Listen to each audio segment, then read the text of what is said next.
एक डॉक्टर ने तत्काल सर्जरी के लिए बुलाए जाने के बाद जल्दबाजी में अस्पताल में प्रवेश किया। उसने अपने कपड़े बदले और सीधे सर्जरी ब्लॉक में गया। उसने लड़के के पिता को डॉक्टर के इंतज़ार में पाया।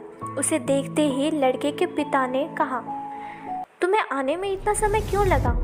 क्या आप नहीं जानते कि मेरे बेटे का जीवन खतरे में है? क्या आपके पास जिम्मेदारी का कोई मतलब नहीं है? डॉक्टर मुस्कुराया और बोला, मुझे क्षमा करें, मैं अस्पताल में नहीं था और कॉल प्राप्त करने के बाद जितना जल्दी हो सकता था उतना जल्दी आया, और अब मैं चाहता हूँ कि आप शांत हो जाएं ताकि मैं अपना काम कर सकूं। लड़के के पिता को गुस्सा आया और कहा, शांत हो जाऊं? यदि आपका बेटा अभी इस कमरे में रहता तो क्या आप शांत रहते? अगर आपका खुद का बेटा मर गया तो आप क्या करेंगे?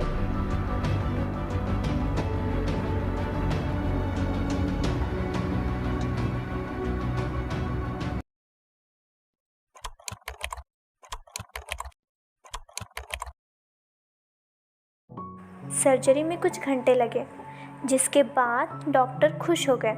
धन्यवाद, आपका बेटा बच गया। और पिता के जवाब की प्रतीक्षा किए बिना वह चला गया और बोला, यदि आपके कोई प्रश्न हैं तो नर्स से पूछ लें। डॉक्टर के जाने के बाद नर्स को देखते हुए लड़के के पिता ने टिप्पणी की, वह इतना घमंडी क्यों है? वह कुछ मिनट इंतज़ार नहीं कर सकता था ताकि मैं अपने बेटे की स्थिति के बारे में पूछ सकूं? नर्स ने जवाब दिया। उनके चेहरे पर आंसू आ रहे थे।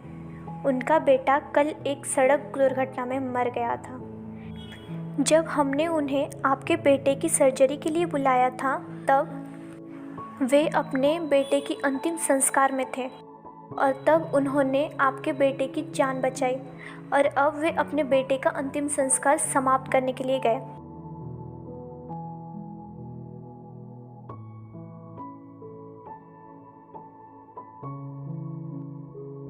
अक्सर ऐसा ही होता है ना?